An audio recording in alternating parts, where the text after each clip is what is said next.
네, 반갑습니다. 10월 6일 금요일 마감 시황입니다. 시장은 일단 지지선을 확보하는 모습이에요. 뭔가 기대감이 좀 있다는 얘기가 되겠죠. 미국 증시가 저점을 좀 확보한 듯한 느낌이 좀 있었죠.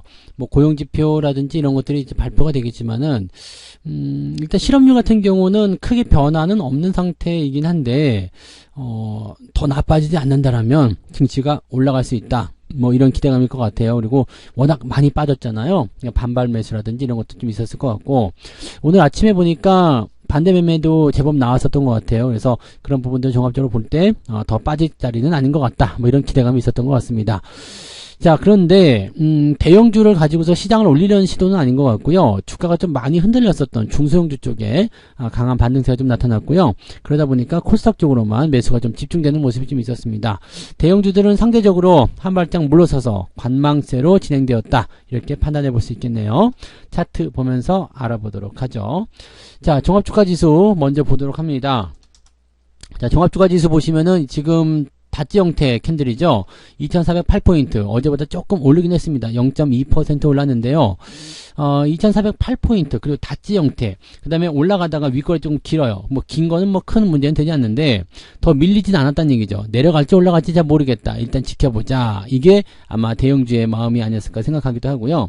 중소형주 쪽으로 많이 매수세가 몰리다 보니까 아무래도 이제, 그런 부분들을 경계해야 되겠죠. 여기서 대형주까지 같이 올라버리면 시장이 큰 폭으로 뛰어버릴 수가 있기 때문에 그런 것들을 조금 어느 정도 막아주는 형태의 그런 매도가 좀 나오지 않았을까 생각해 봅니다. 그래서 지금은 코스피보다는 코스닥이 훨씬 더 강했던 모습이고요.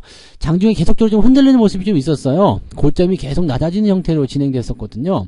마지막까지도 이제 고점이 좀 낮아지는 형태로 마무리가 됐었는데 그래도 아래쪽 지지라인은 잘 지켜줬기 때문에 큰 문제는 없어 보인다라고 보시면 될 것 같습니다. 시장이 이제 중소형주 쪽에 어떤 강세 흐름이 나타나게 된다면은요, 대체적으로 이제 장이 안 좋다라는 느낌도 좀 가질 수 있겠지만 바닥에서 돌파가 되는 또는 전환이 되는 그런 형태의 모습으로 갈 수가 있습니다. 그래서 거기에 대한 기대감을 좀 가져보고요. 코스닥 지수는 1.9% 제법 많이 상승하는 모습이었고요. 아침에 상승한 고점 라인대 그대로 지켜서 마무리됐습니다. 즉 내려서 끝난 것이 아니라 위쪽으로 올려서 끝났다는 것이 중요한 포인트가 되겠죠.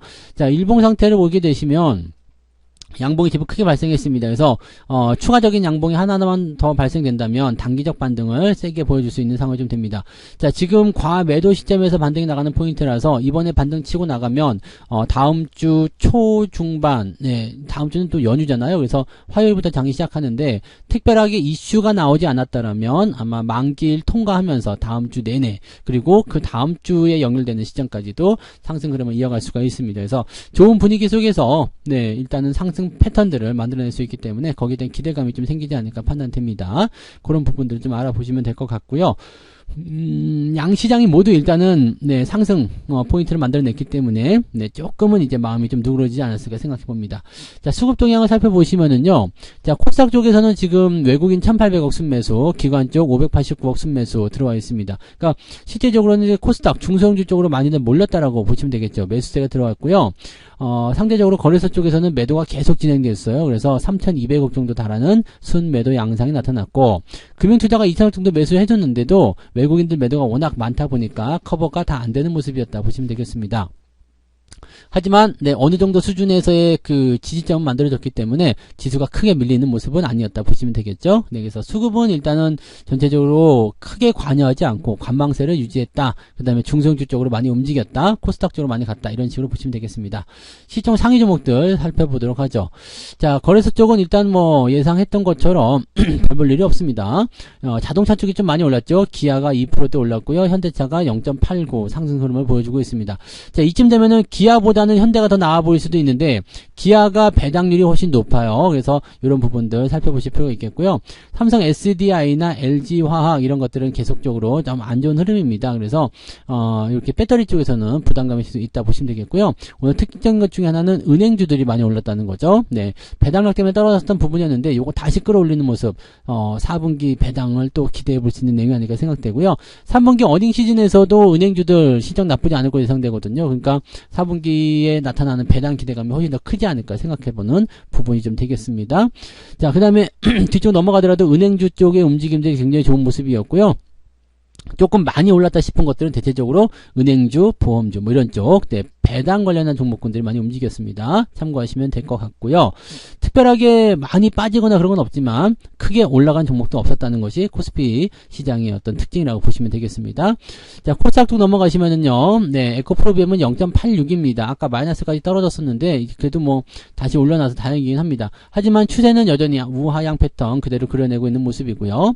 자, 에코프로 같은 경우도 1.7%대 여전히 하락세 벗어나지 못하고 있습니다. 상승했다고 좋아할 게 아니죠. 일단은 하락 패턴을 계속 진행하고 있기 때문에 제대로 된 상승 나타나지 않으면 언제든지 다시 빠질 수 있다는 걸 참고하셔야 됩니다. LNF는 마이너스 전환되면서 또 안 좋은 흐름으로 전환이 됐고요.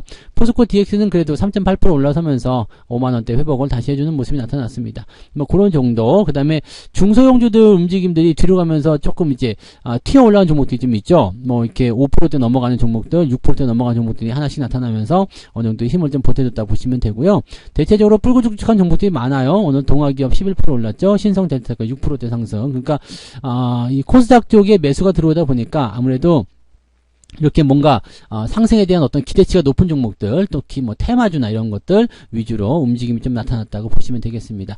그 외에는 그냥 네, 자기 자리를 잘 지켜줬다 이 정도로만 생각하실 필요가 있을 것 같아요. 네, 자 그러면 매매 동향에서 등락 현황을 좀 살펴보도록 합니다. 등락 현황 보시면은요, 코스닥 쪽에서는 지금 1,300개 종목이 상승이고요, 252개 종목이 하락입니다. 이 정도면 뭐 제법 많이 올랐다 볼 수 있겠죠. 거래소 쪽에서는 600개, 그러니까 오늘은 거의 2,000개 종목이 상승 했네요. 그래서 하락보다는 상승이 훨씬 더 많은 그런 날이 되었다라고 보시면 될 것 같습니다. 자, 상승률 볼게요. 상승률 상위 쪽에서는요, 레뷰 코퍼레이션이 지금 53%는 플러스로 마무리했는데 이거는 상당히 많이 아까운 부분 중에 하나가 아닐까 생각합니다. 많이 떨어졌어요. 네, 파워로직스 올라가네요. 초전도체 쪽이었던가요? 그래서 요거하고 오늘 비트로테크 9%대 상승이었죠. 그래서 분위기가 좀 이렇게 잡히고 있는 거 아닌가. 지금 보면은 우리로도 상한가 들어가 있거든요. 그러니까 이거 보시면은요, 양자 컴퓨터 쪽, 그 다음에 그 초전도체 뭐 이런 식으로 다른 테마주들 쪽으로 지금 많이 움직이는 모습이 나타났다는 걸 참고해 볼 필요가 있겠습니다. 뭐 그런 정도고요. 오늘 10% 이상 상승한 종목도 굉장히 많은 편입니다. 그래서 오늘 보면은 47개 종목이 네, 10% 이상 상승을 했고요. 9%대까지 치게 되면은 좀 조금 더 많은 편입니다. 브릿지 바이오테라 퓨틱스, 네, 이 종목까지 해가지고요, 61개 종목이 오늘, 상승을 보였습니다. 게임주들도 제법 올라온 모습이 좀 나타났어요. 나쁘지 않은 거죠. 자, 상승 포인트는 4.49. 오늘은 어느 정도 주가가 상승했을 것이다. 근데, 지금 대형주들은 많이 빠져있잖아요. 중소형주들은 원래 이런 변동폭이 크거든요. 그러니까 위쪽으로 당겼을 때, 평균치보다 더 올라갈 수 있는 상황이기 때문에, 4%대 상승이 나왔다. 이것도 충분히 이해할 수 있는 부분이겠죠. 그래서, 오늘 중소형주 갖고 계신 분들은 시장의 어떤 기준치보다는 조금 더 수익이 나왔을 것이다. 생각하시면 되겠습니다. 하락률 포인트는요, 에이스테크 하한가 그냥 그대로 마무리됐고요. 잔량이 어떻게 되나요? 잔량이 제법 많은 것 같은데 이렇게 되면 추가 하락이 또 나타날 수 있겠죠. 470만 주면은 네, 너무 많네요. 그래서 요거는 네, 부담이 좀 많이 될 것 같다 생각이 좀 들어요. 그 다음에 성모전자 우선주 DDMENF 이것도 10% 이상 하락한 종목 제법 있네요. 네, 16개 종목이 오늘 하락했는데 ETF가 대다수 차지했기 때문에 특별하게 종목에게는 부담되지 않았다 이렇게 생각하시면 되겠죠. 자, 내려보시면은 1% 정도 나와 있습니다. 그래서 1% 정도 때 하락이면은 네, 오늘 계좌는 한 3% 이상 상승했을 가능성이 높겠다라고 볼 수 있겠네요. 네. 그래서, 계좌 시장 상황은요, 코스닥이 2%, 그 다음에 코스피가 0.2% 뭐 이렇게 되어 있지만, 계좌 상황에서는 오늘 3% 이상 또는 그것보다 더 많이 수익이 났을 가능성도 있겠다 보시면 되겠습니다. 다만 대형주 쪽 비중이 많다라면 그렇게 뭐 아주 대단한 어떤 성과를 올리기는 좀 어려우셨을 것 같다 생각은 들어요. 네. 자, 수급 동향 봅니다. 기관 쪽 움직임 보시면 삼성전자 순매수 있었고요. 기아, 하이닉스, 현대차 이렇게 되어 있죠. 자동차 쪽, 그 다음에 반도체 쪽 움직임이 좀 있었고요. 매도는 신규 종목들, 그 다음에 레버리지 쪽 매도가 있었습니다. 그 다음에 매도에 크게 관여하지 않는 모습이기 때문에 오늘은 매수세가 좀 돋보였다라고 판단하실 수 있는 모습이고요. 자, 외국인 쪽 넘어가시면은요, 에코프로 순매수, 포스코 DX, 기아 이런 쪽으로 순매수가 들어와 있는데요. 물량 자체가 많지는 않습니다. 대신에 매도는 굉장히 많은 편이죠. 삼성전자 2 4,800억. 네, 이거 제법 많이 던지는 모습이에요. 그 다음에 하이닉스 400억 정도. 하이닉스는 그래서 좀 버티는 편이었는데 삼성전자 같은 경우는 네, 매도 물량이 많아지면서 부담감이 좀 생겼습니다.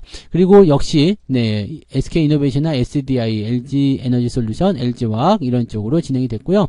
LG 디스플레이도 오늘 조금 많이 내렸었는데요. 마지막에 좀 올려주긴 했습니다. 실적이 나쁠 것이라는 얘기가 나왔죠. 그래서 좀 빠지는 모습이었고요. 네이버, 삼성전자 우선주 이런 식으로 좀 주가 떨어지는 모습이 좀 있었는데 뭐 삼성전자 이런 쪽은 뭐 크게 걱정할 필요 없겠고요. 네, 그 다음에 뭐 특별하게 지금 현재 시점에서 매도가 많이 관여를 했다든지 이런 모습은 아니기 때문에 괜찮습니다. 이 삼성전자 하나 쪽으로만 매도가 집중된 모습이라서 어느 정도 수준까지 떨어지고 나면 다시 반등이 나오게 될 겁니다. 삼성전자도 지금 보면 과매도로 들어가는 모습이죠. 그래서 이것도 반등이 얼마 남지 않았을 것 같다 생각이 좀 듭니다. 지지라인 때는 지금 현재 시점 66,000원, 65,000원 정도 라인 때 나와 있으니까 조금 여유 가지고 지켜보실 필요는 있을 것 같다 생각 들어요. 네, 그 정도 보시면 되고요. 네, 코스피 시장 같은 경우는 일단은 다음 주가 제일 중요하겠죠. 네, 실업률 발표 나오고 나서 이제 CPI 지표 이런 것들이 다 다음 주에 몰려 있거든요. 그러니까 물가 지표나 고용 지표 이런 것들이 시장에 어떤 영향을 줄 것인가를 좀 살펴볼 필요가 있겠고요. 지금은 예상치 같은 부분들 보더라도요, 크게 변화하진 않았을 것이다 생각되거든요. 그러니까 지난달과 크게 변하지 않았을 것이다. 나빠져도 조금, 좋아져도 조금 이렇게 되어 있어서 시장에 어떤 의지에 달려 있다 볼 수 있겠습니다. 투심이 얼마만큼 네, 시장에 반응을 해줄 것이냐인데 9월달에 많이 내렸잖아요. 많이 내려왔기 때문에 오히려 이제 그냥 편안하게 잘 이 지표들이 넘어가게 된다면 야 그동안 많이 빠진 거 너무 걱정했던 거 아니야? 라는 생각으로 반발 매수가 들어올 가능성이 높겠죠. 그리고 이 반발 매수는요 단기 하락에 대한 반발이기 때문에 제법 강하게 나타날 수도 있다는 것을 참고하시면 되겠습니다. 그래서 이번 주는 이렇게 저점만 잡고 마무리됐지만 다음 주를 연결시키면서 그 다음 주까지 상승 흐름을 계속 진행시킬 수 있는 어떤 포인트가 만들 수 있겠습니다. 그래서 지금은 제일 중요한 건 바닥을 잡는 거겠죠. 현재 시점 또는 그 위쪽 라인대까지 연결되는 이 저점 포인트가 잡히는 것을 꼭 확인하시고 매매 진행하시면 되겠고요. 너무 서두르지 않으셔도 됩니다. 주가가 떨어진 상태이기 때문에 반등 나오는 거 충분히 지켜보고 대응하셔도 되니까 느긋하게들 대응하시면 네, 큰 문제 없이 이 위기 잘 넘어가실 수 있으리라 생각합니다. 자, 그래서 오늘은 여기까지 이야기해 드리고요. 네, 한 주간 또 고생 많으셨고 또 연휴죠. 연휴이기 때문에 편안하게 또 푹 쉬시면서 네, 재충전하시는 시간을 가져보시기 바랍니다. 저는 내일 종목 진단으로 돌아오고요. 10월 9일에는요. 네, 월급 종목 공개가 있습니다. 그래서 월급 종목 또 궁금하신 분들은 10월 9일 날을 또 기다렸다가 10월 10날 또 월급 종목 한번 대응을 해보시면 좋을 것 같아요. 그래서 오늘은 여기까지 하고요. 편안하고 즐거운 연휴 주말 보내시기 바랍니다. 고맙습니다. 본 방송에서 제공되는 모든 정보는 투자 판단의 참고 자료이며 투자의 최종 책임은 본 방송을 이용하는 본인에게 있습니다.